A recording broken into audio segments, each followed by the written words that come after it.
Objet, opération Vermillon, fermeture définitive, puis la petite brosse. Madame, la société Vermillon Énergie m'a adressé une lettre, reçue ce jour en mairie, relative à la fermeture définitive du puits La Brosse. Vous trouverez une copie de ce courrier annexée à la présente. C'est une belle victoire de la mobilisation des collectifs, de la parole citoyenne, on a gagné contre tous les bureaucrates, experts et autres. Ouais, c'est bien, ouais, c'est rigolo.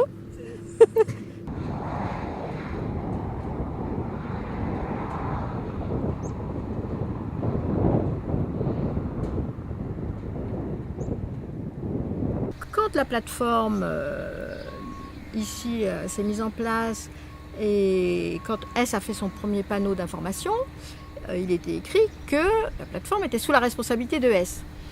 Et à l'époque, moi j'ai fait venir un huissier pour faire photographier ce document, parce qu'il était mensonger. Je pense que ce qui a fait un peu le succès au départ du collectif, c'est que quand moi j'ai voulu lancer ça, c'est que tout de suite ça a pris avec les gens enracinés ici. Nous les riverains, nous ne voulons pas être sacrifiés. On ne veut pas vivre l'expérience américaine. Voilà, c'est ça. À partir d'ici. Tous les soirs, je trouvais des phrases. Et puis, je cherchais les mots forts, en fin de compte. La colère, quoi. La colère, l'indignation de voir ce qui allait se préparer, quoi. Ils nous ont dit que c'était tout à fait inoffensif, c'était du produit à vaisselle, oui. liquide vaisselle. Du liquide vaisselle, oui. Genre gomme de goire aussi dedans. Et donc, il n'y avait absolument aucun risque avec les produits qu'ils injectaient. Et ça n'a pas empêché S de quand même forer. Oui, alors attendez, là je comprends pas, parce qu'il y a quand même la préfète, et la préfète vient quand même sur la plateforme pour vérifier si le forage est conforme. Tout à fait. Voilà. Je sais pas où on vit là. Donc la préfète, elle est bienvenue, la DRI est bienvenue 3 fois, Tout le monde est sur un alors que permis. déjà, de fait, il n'avait pas le droit de le faire. Il n'avait pas le droit, et elle se prétend qu'il ne l'a pas fait.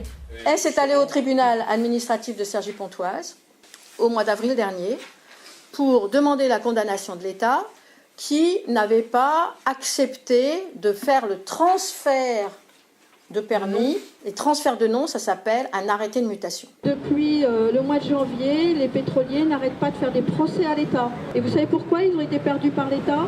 Tout simplement parce que l'État ne s'est pas présenté au tribunal.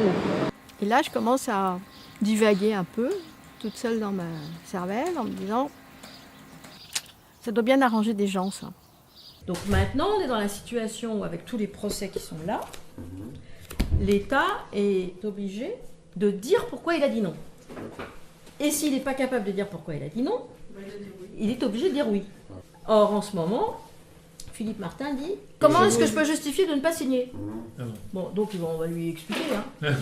Et j'ai dit « Vous savez que vous n'êtes pas condamné à signer. Vous n'êtes que condamné à expliquer pourquoi vous ne voulez pas signer. » Et là, j'ai un cataclysme qui me sort sur la tête. Comment vous pensez en connaître plus que tout le monde? Alors que nous, en France, on a cette chance, c'est que c'est les paysans qui maîtrisent.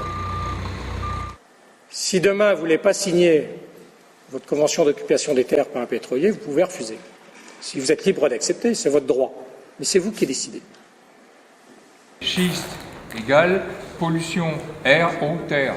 Comment notre société peut-elle accepter de prévoir cette industrie tout en sachant les risques? Eh bien, tout simplement en citant un mot, le lobby. On s'aperçoit que dans un ministère, ce n'est pas le gouvernement qui gouverne. Dans un ministère, c'est l'appareil d'État. Et l'appareil d'État, en ce qui concerne tout ce qui peut être énergie, est entre les mains d'une caste. Et que cette caste, c'est celle des ingénieurs des mines. Et que les ingénieurs des mines, ils sont comme cul et chemise avec les pétroliers.